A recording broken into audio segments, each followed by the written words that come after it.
Actually, the boot's not open. It's a spoiler. My car, I've got the turbo. What? What do you mean? FXX style outboard alone little floating spoilers look really good. Hello everyone, welcome to All Blood and Sweat. I'm Jack, and this week I want to talk about some new car releases. There's a big car show going on in Munich, so there's a lot going on, there's a lot around. Let's get started with the Ferrari 849 Testarossa. I mean, firstly, it's a very bold name to use, the Testarossa name. Have they delivered? I mean, this is meant to be a replacement for the SF90 Ferrari, and yeah, again, Net Car Show, amazing place to go for like car photos if that's kind of what you're into. But yeah, I just wanted to like compare it with the SF90 because this thing, although the SF90 is known to be kind of like a failure in terms of sales, it's probably just because it was overpriced. Underpowered is the wrong word for it. It just didn't hit the mark. Also, like when you see it in the dealership, where's the engine? Like I've been around this car a few times, and you look through the back, and you're literally just like, you're staring at it, and you're like, where is the engine? Like, what's the point in putting a glass cover over the engine bay if you need like binoculars to like actually see where it is in there?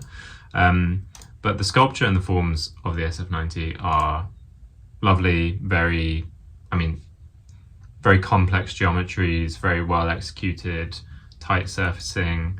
Yeah, it's a good looking car. It just didn't deliver on performance. And then you go to this 849 Testarossa, and immediately I know that they've got kind of like a new heavily product inspired language in-house with some external help in that front as well. But yeah, I mean, my first reaction is like, okay, it's cool, it's different. I like some retro Ferraris. I like the boxy stuff from the 80s.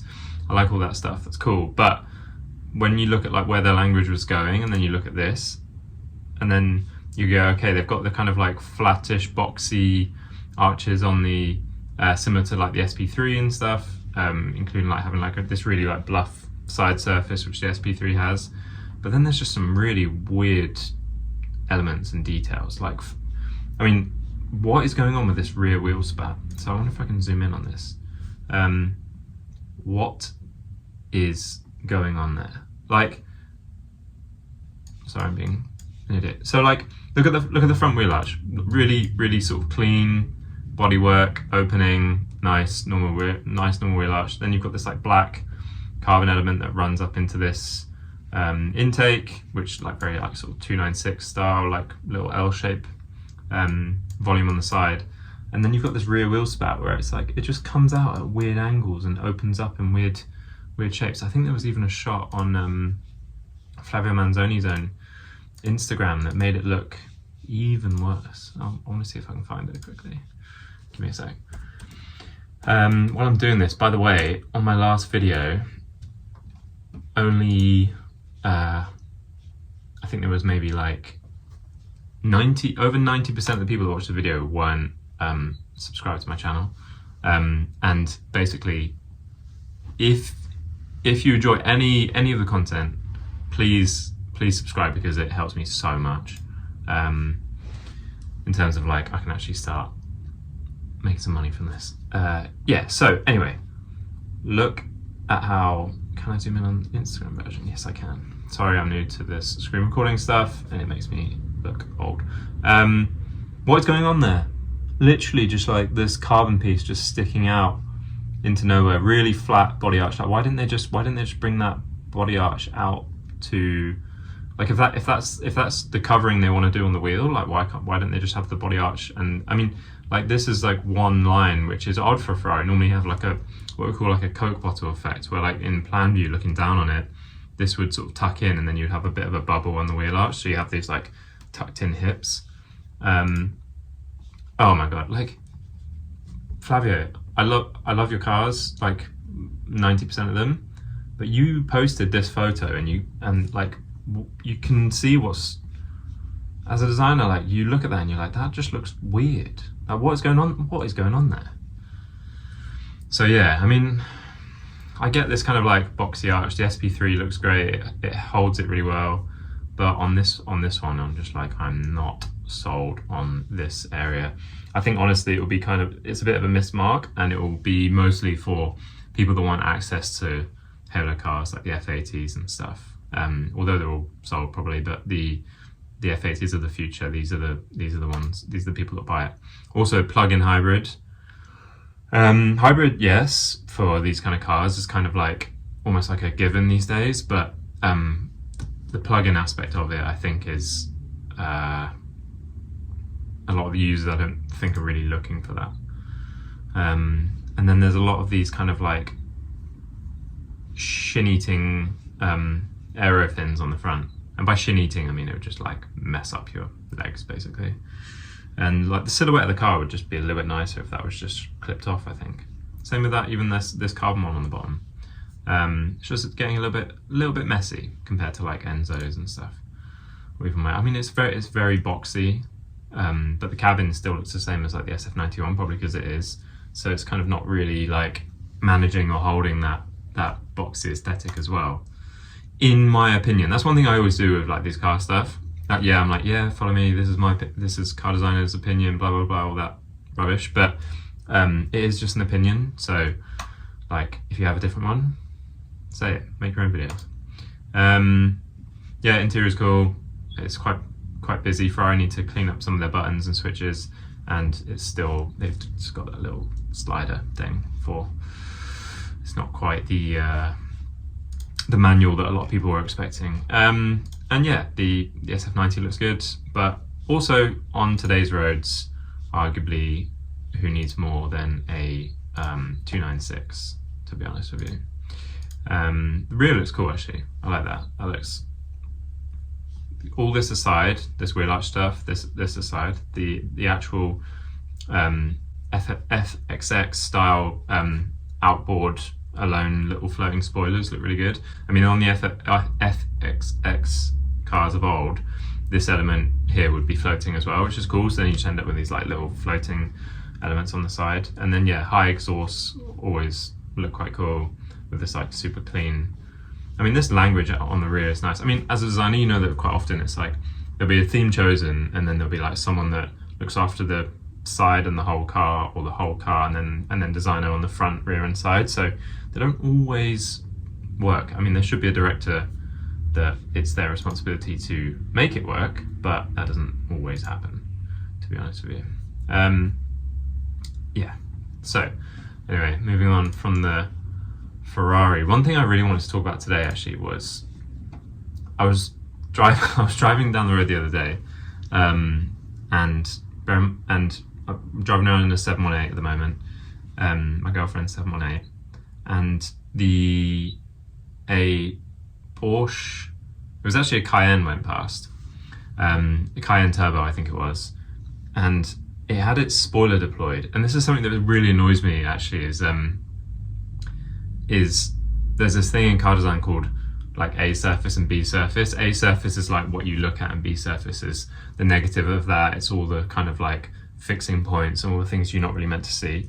It feels like to me Porsche just kind of showing off their B surfaces a lot when their spoilers are deployed. And I mean, this is on the 911, which should be the best case of it, but it literally it's kind of ruining the lines for me. Like as a car designer, you always want to look at those. You want to look at the silhouette. You want to look at the main lines of the car, and then you have these cars just flying past. And I mean, yeah, arguably it's a lot fatter than its grandfather, sort of 911 from the 60s, but a 992 still looks great on the road. I'd argue this isn't even photographed very well, and it looks cool. But then as soon as you actually use it as it's meant to be used, when it's getting up to speed, and the spoiler deploys for stability, you're just like, okay. It's like if I wanted a wing, I would have bought the one with the wing, because, you know, we all know Porsche will sell you one with a wing. So it's like, and yeah, it's not always easy to get, and the prices are very different. But these wings are designed, it's like they always look good, because like the underside, which is on the other one, the underside is just black plastic and fixings and screws and hinges and like concertina air vents and stuff. and then like the top side of like the light housing, the light fixture.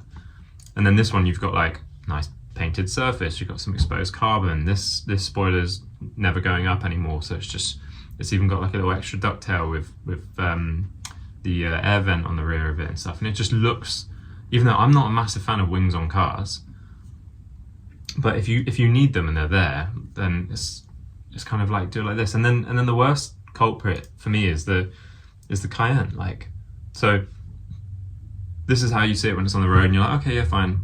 I don't really agree with having the coupe version of the Cayenne. Like, if you're gonna have a Cayenne, have a Cayenne. Do you know what I mean? As you can tell, like, I'm very kind of, with a lot of my opinions, I'm always kind of in the thing of like, if you're gonna do something, just do it properly. Like, oh, I kind of want an SUV, but I kind of want a coupe, and then boom. What is that? Like, surely people must be wanting to pull them over and just be like, do you know your boot's open? They're like, no, it's not. Actually, the boot's not open. It's a spoiler. My car, I've got the turbo. What? What do you mean? Also, why are they using it in press? Hey guys, do you know the boot looks like it's open half the time? And then yeah, so what I mean about you can see all the fixings and stuff. Look at that. You got screws, you got the sort of little depressions for to reduce like suction when the parts separate, to like increase strength in the parts. There's always like movements in them and stuff as well. Like, if you ever open like a boot, you've seen all of this stuff around the sides, or like where the spare tire is and things. And you don't, on a luxury product that you're spending like over 100 grand on, you don't really want to be.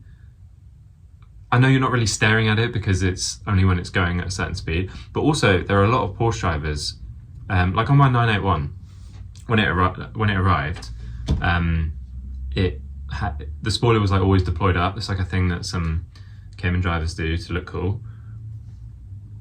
And I was like, nah, down. It goes up when it goes up. And the Caymans are actually done quite well. But like, so what I'm saying is, I don't know if you can actually like have these deployed all the time, like on the 981. Like, yeah, on some of the Caymans you can just be like, oh, I want my spoiler up all the time. I don't know if you can do that with these Cayennes, because if you can, you're literally staring at the fixings all the time. And I get that most of the time this is going to be going, national speed limit on the motorway or something. But so you're not really gonna get a chance to be like, oh shit, there's the look at how ugly all those fixings and hinges are. But occasionally it will. If it's going the same speed, if you're also going national speed limit, when it goes past you, then you're gonna notice it, and it just looks weird. It just looks off. I mean, like, sort of, everyone poos on the Aston Martin. Let me just go back to the car show. Go DBX. Yeah, people hate on the Aston Martin. I don't know why. I think it's a good looking car, in my opinion. Again, in my opinion, but they don't have any deployable spoilers on the back. Yeah, they've arguably got like a very obscure ducktail, really. Like, it's because it's, and they exaggerate it with the light a lot. Oh god, sorry, trackpad. And it's like, okay, yeah, it's very exaggerated, but that's basically what the Cayenne's doing. It's just when it's down. When it's down, you've got that little lip, and then when it's up, it's basically in a similar position to where the DBX is always. So yeah, I mean, which one would you rather have? Like, one that looks clean all the time, even if you don't necessarily like the design. I think it'd be better if you looked at the bottom side of the spoiler and that light was cleaner, straight, off to one side, whatever. Maybe they were literally avoiding the Porsche thing a little bit. But yeah, I just think that the Cayenne version is just like, what are you doing? And look, I think Top Gear agrees. I mean, that's active aero on the SUV is stupid. Yeah, they're just saying that you don't need active aero on an SUV. But my point is, active aero even on the 911s, whether you need it or not, like, Porsche, design the B surface. Do you know what I mean? Like, there's some cars like the 177 Aston where the rhetoric was, there is no B surface. So like, even if you don't see something ever, they designed it like you might take the car apart one day and you'll see it, and it should all be beautiful. I've never seen inside those bits of a 177 to know if they executed that well or not.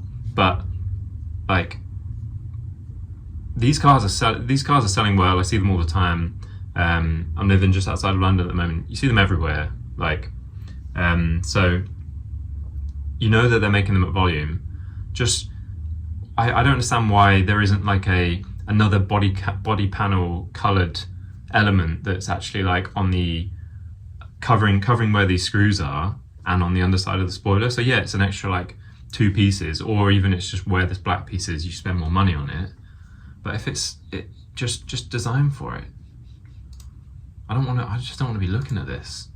Look at that. That flies past you on the motorway and you're not like, boot open again.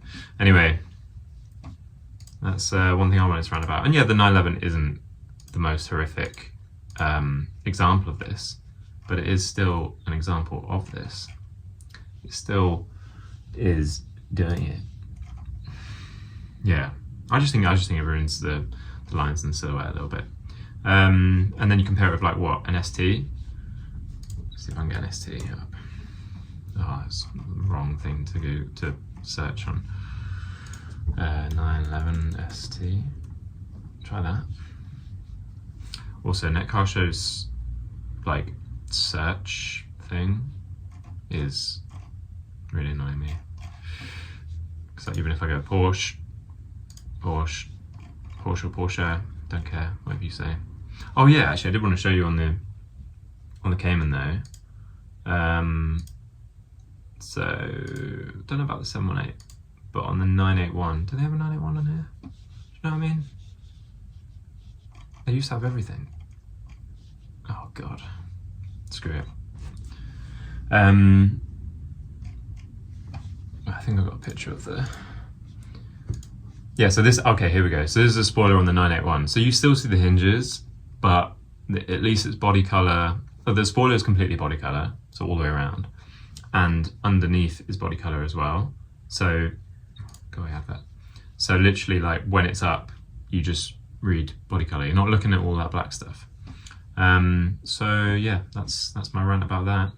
And while we're on the subject of Porsches, this is Rogan's new RSR project. And I saw it and I was like, what color is this? This is insane. Like, everyone's gonna be like, it's silver, mate. But look at it. It looks like it's machined out of a solid block of titanium or something, or like magnesium. It's like not just silver. This is like a really nerdy color debate, which my brother's gonna hate me for, because he's always just like, it's silver. Again, also well designed spoiler back in the day. But yeah, look at, like, it just looks awesome. Right, next I wanted to talk about sketches versus production. So, because of these cars that have been coming out the last couple of weeks, this is the new Renault Clio. You look at that and you go, oh, okay, interesting. It's like, okay, so they've got like the retro arm of the company doing like the Renault 5 and the Alpine and all that stuff, and then this is obviously where they want to be as a brand for Renault, like still being like, oh no, we're actually progressing the Renault language. You're like, okay, well, all right, very, very interesting, very heavy forehead here, like very aggressive elements, kind of like integrated lights with its like twisted surfaces, a little bit Peugeot 208 on this volume here and stuff. You're like, okay, fine, I'm here for it. Let's have a look at the rear. Okay, this is really clean, like clean surface there, like it's bold. We understand the design, and then you go and look at the production, and you're like, oh, okay, what's going on? So the lights aren't actually that integrated into the body. They're just kind of like these eyelashes sticking out over the bodywork. Then we've got a lot of blocked off grille. The fade might maybe come out if they carried on doing sort of the blue or did some shiny elements. You can read the fade, otherwise it just looks like a blocked off element. Then we've got a massive step on the side. Again, they're quite Peugeot. I want to know, I'm 90% sure that Renault and Peugeot don't platform share at the moment. But yeah, so I was just looking at that and I was being like, that doesn't look like the sketches to me. What does the back look like?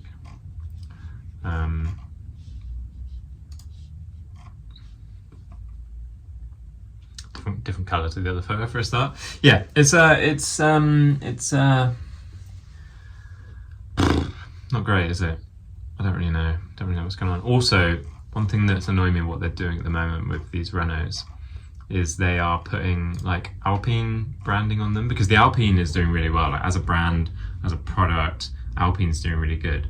So they're almost trying to use that to prop up the brand, what's the word? The brand like attraction, the desirability of like the Renault brand by being like, oh look, it's also Alpine. And so they're sticking like Alpine and the La Alpine LA logo on the side, that one there. And it's like, I just think they're diluting it a little bit. I think they should keep Alpine completely separate and sort of, you know, we should go back to the days where sort of brands had their like clear separations rather than just trying to like mush them all together and because I mean, like, who cares about AMG anymore? AMG is on every single Mercedes, so no one really cares about it. And which is probably why the things like the AMG GTS, and I know like probably cost of living is why they're so cheap, but I think the brand has been diluted to the point where like you don't really look at AMG as like, oh cool, it's an AMG anymore. You're just like, oh, it's like every other Mercedes on the road. Yeah, I mean, here's the family. Like, I had this Zero Clio back in the day when I was a student. Yeah, loved it. It was a great car. Probably not very safe, but it's a great car. And then you go to here, and then you go, oh, and then they haven't even sketched a new one. The new one is such a departure from their language. They've not even put that on their language visual. Where is the? There you go. How does that fit in with the family? Where's the cutesy roundiness? Honestly, you know, I did that video on the Audi last week. You know, like there's repeat subscribers. None of you guys are subscribed. 90%. Do it. Doesn't cost you anything. It helps me a lot. Right, that's the last time I'll say it. And but yeah, so like I spoke about the Audi concept last week, and the more I think about it, the more I like it. I think it's pushing the brand in the right direction for people like me that love retrofuturism and when it's done well. But then I think almost Renault could do with a little bit. But I mean, look how successful the 5 is, and like I said, the Alpine. I mean, yeah, you could argue this is also brand dilution because it's literally just the Renault 5, but they've done a hell of a lot to this to make it not the Renault 5, if you know what I mean. Like they have done a lot to differentiate them, which is good. Okay, carrying on this theme of sketches versus reality. Here we go, new iX3. We're like, oh, that's an attractive car. That looks good. I like the. Oh God, let me sort this out. Can I pan? Can't pan. Okay, I'll stop doing that. Yeah, great sketch. It's probably an Anders Torgerson sketch. Looks really nice. The wheel arches make sense. You've got these kind of like squircle all the way around. They line up with each other.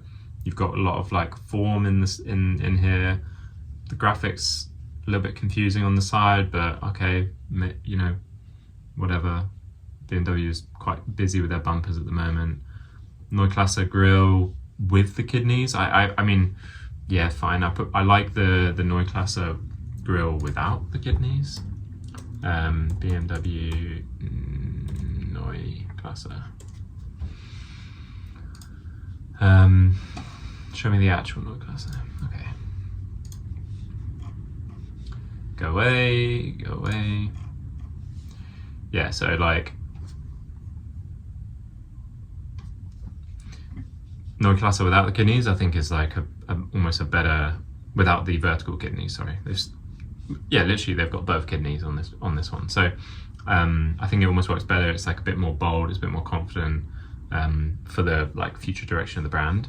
And then so you go, let me get rid of that, let me get rid of that. So you go from the sketch to the reality, and then you're like, oh, okay, actually that's a much better photographed version of it. There we go. Just it's not carrying its weight anywhere near as well. It looks super heavy. Again, like you've got body color on this lower bit. Maybe if that was black, it would help. These Squircle boxy wheel arches don't have anywhere near as much form as the sketch. So like the sketch is like quite like ready to go. It's quite almost like it's got a good sort of stance to it. Like it's a little bit aggressive, and then the reality is like, oh, they're just trying to hide the EV package again. It just looks extremely heavy in the wrong places. And then yeah, the double kidney grille, like I think that's why I was saying like I prefer the Neue Klasse Coupe, which will be probably be the new 3 Series, or the i3 whatever, the electric 3 Series, yeah, just prefer it. I just think it's cleaner. And then you've got, let's have another look at this. I mean, I need to open the sketch on another tab so I can flip between them.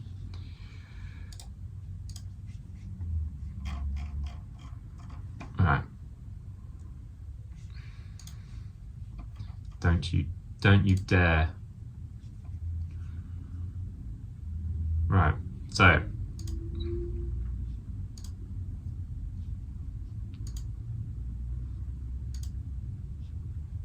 which one are you buying?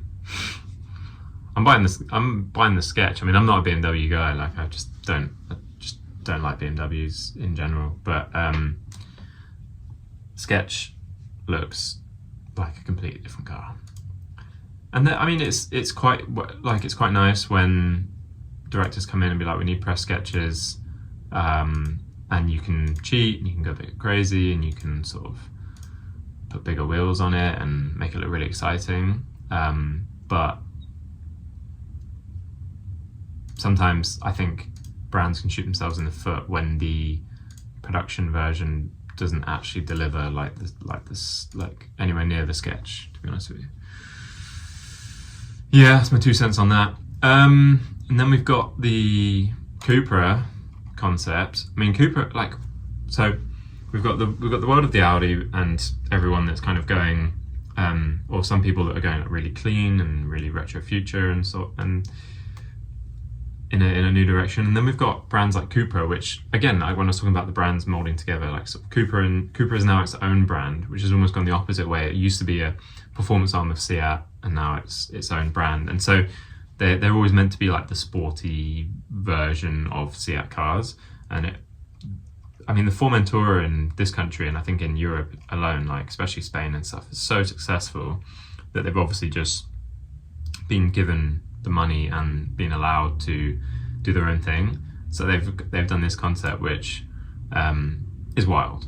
I mean, like, this must have been fun to do as a designer or a CAD modeler, especially because like there's so much volume and form going on, and it's arguably well executed for what's there. I mean, it's not really my taste. Like, it's very aggressive. It's like Mad Max almost, but you have to admit that they are like doubling down on realizing where they are as a brand, and being like, they're standing out with authenticity. They're not standing.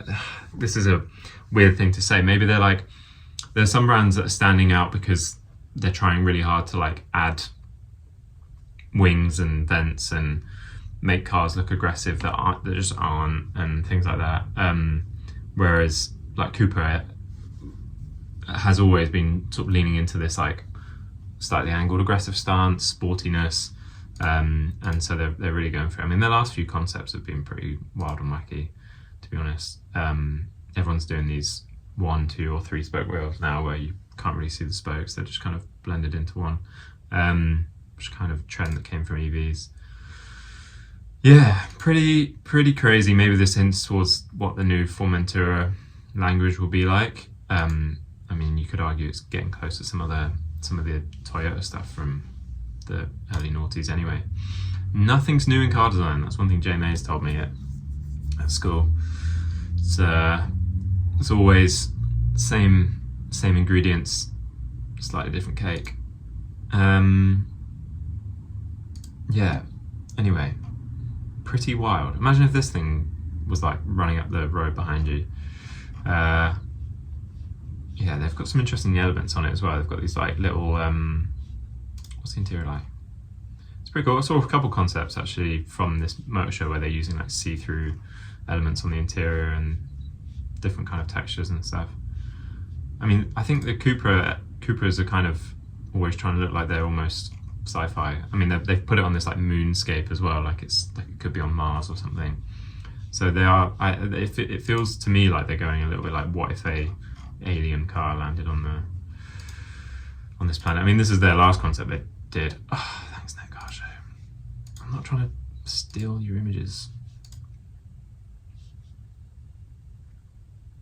Pretty wild. Cool proportion. Don't know who would really use it, but cool proportion. Right. Next up, this is Mercedes' new grille. This is the actual new grille. I feel like I'm being negative. I don't mean to be. It's just the car industry is feeling like that's the kind of place it is at the moment. So actually, there was on Car Design World.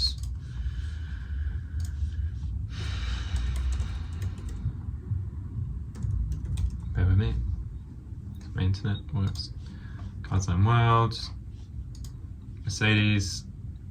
So this is the GLC EQ.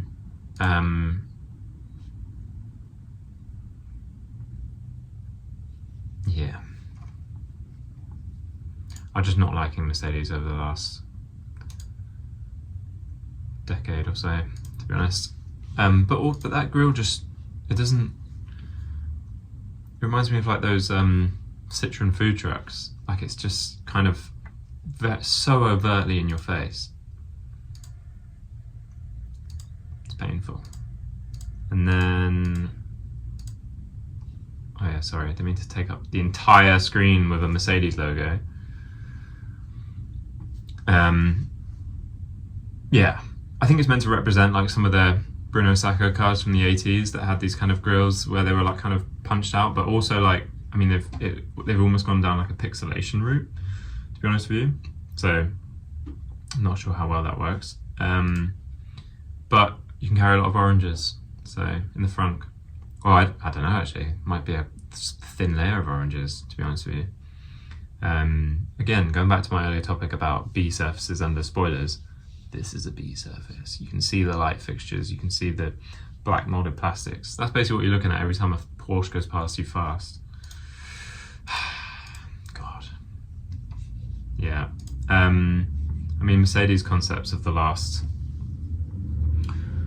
little while have been a little bit odd, apart from the Virgil Abloh ones. Rest in peace. And the Vision EQS was cool. The Virgil Abloh was awesome. I love that. The Vision 111 was awesome. I think this is like very, very clean. Arguably quite, I mean, a little bit 70s retro on the inside. And then when they actually go and try and deliver it in production, I mean, yeah, this says it's a concept, but it's basically a production car. They just struggled to deliver, basically.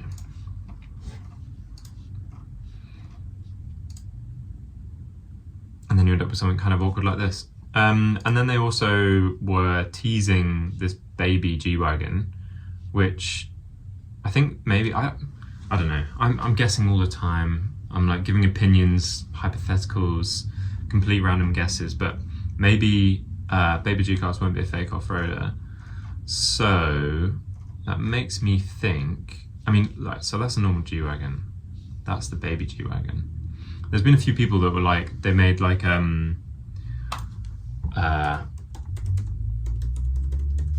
these like Brabus Jimneys. And it made me think that maybe Mercedes was like, sorry, collecting cars. I don't want to get Where's the photos? Here we go. It makes me think that like Mercedes was looking at this and being like,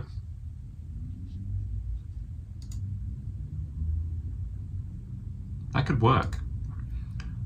I mean, the absolute audacity of the Brabus Jimneys to have side tailpipes that are fake. Oh, let alone V8 bi-turbo badges that are fake. I had a Jimny in this colour when I was in Germany, and I loved it so much. I drove it around Italy. It was horrific on the motorway, but a fantastic little car. Loved it around the city. Never off-roaded it, shamefully. But this is exactly what they should be making, but they should be making it authentically. Like I miss my Jimny all the time. Like even sort of like driving a Porsche in UK should be great, but the roads are so terrible. You're just kind of like, oh my god, I just wish I had my Jimny. And every time I see one, I'm like, oh, I love that car. But I sold it for a profit, to be honest with you. The prices when I waited a year, ordered one new, waited a year, and then I sold it for a stupid profit because the prices went through the roof. After I'd had it for a year, prices went crazy. Literally drove around Italy as my last hurrah, 2,500 kilometer trip down to the Amalfi Coast from Munich and back up in 2 weeks via like Florence and stuff. And yeah, it was stressful because as further south you go driving in Italy, the worse driving gets. Saw a few accidents and I'm just like, oh, this car's worth, what, 30 grand, 30,000 euros, I think I sold it for.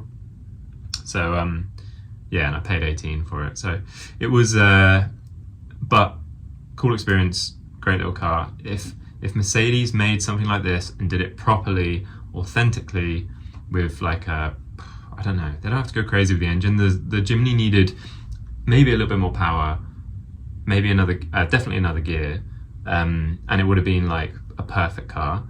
I understand why it didn't have those things, because it never needed them before. The Jimnys of the past never needed that stuff. But oh yeah, also someone sent me this the other day, even though I've seen it years ago. They'd made like a little Defender version as well, didn't they? The little D. So it's like a little Defender face on it. I mean, God, these brands must just be kicking themselves. I mean, Defender makes so much money anyway. I'm sure they're not that bothered. That's it without the proper arches on it. Yeah, very skinny arches. That's like the K car width arches. Because that was the beauty of the Jimny. Like obviously the Japanese, they made it so that if it didn't have the wide arches on it, it was a K car. It would fit in the K car specifications, in the thin spaces in the middle of Tokyo, all that kind of stuff. So it's an ingenious little car. And I remember when my parents came to visit me in Munich and I picked them up from the airport in it, and like my stepdad was looking at it like, are we gonna fit in that? And I'm like, you'll fit in it. Because it's the interior, there's no bells and whistles, there's no kind of like too much padding or sound deadening. It's literally just, you've got a piece of glass, some metal, fabric seat that like folds down, and it perfectly fit 2 people in the back of it, 2 in the front, and yeah, it was a great little car. And we sort of drove around to the lakes in Munich, and it's super comfortable, very, very, very capable, very comfortable. I miss that car so much. Anyway, moving on, go away.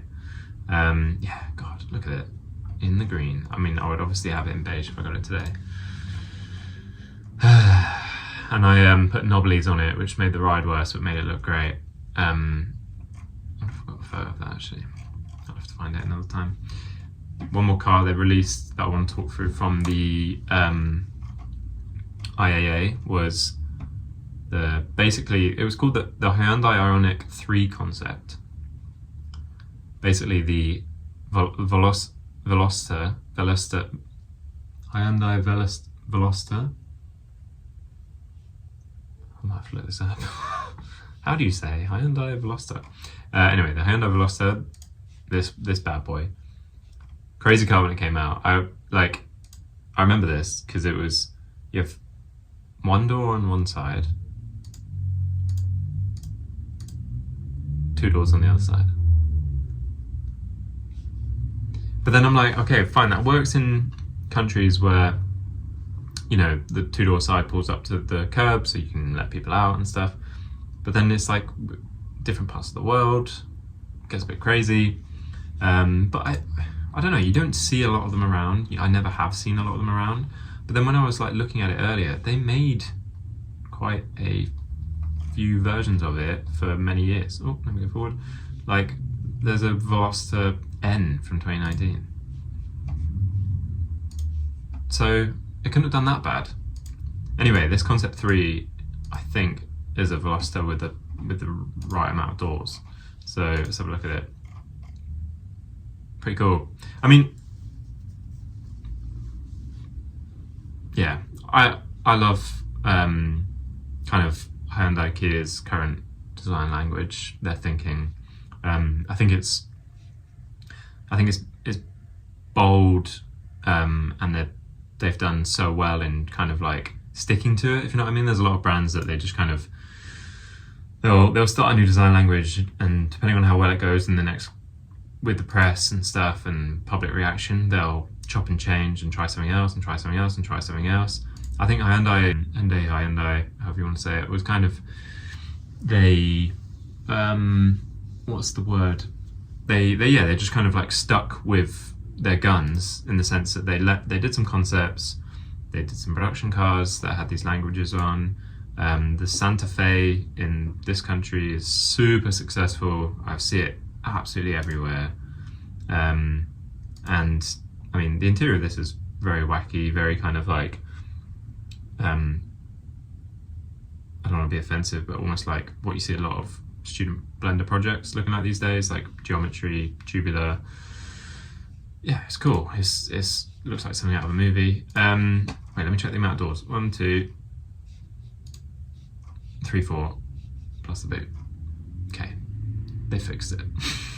So basically, if this comes out, probably without the yellowy green windows, which is a shame, because yeah, there was loads of concept cars in the early noughties that had like, all the sketches would have really brightly coloured windows, and they would have like brightly coloured tyres and stuff to match it as well. Fun time to be alive. Crazy fun. So yeah, that's basically it for today. Like I said again, please subscribe. I don't have a lot of subscribers here, and I would like to start making some money from this channel, so if you can, please share with your friends, give me feedback in the comments, tell me about things that you like recently, things that you want me to focus on, maybe, you know, like give me some suggestions, and I will have a little chat with some of you that give me suggestions, and I'm trying to figure out some stuff to do, and I'm always looking to things to talk about, basically. So and yeah, this is all my opinion. I never want to offend anyone. I'm just a muppet with a camera. You can do it too. Thanks guys, see you later.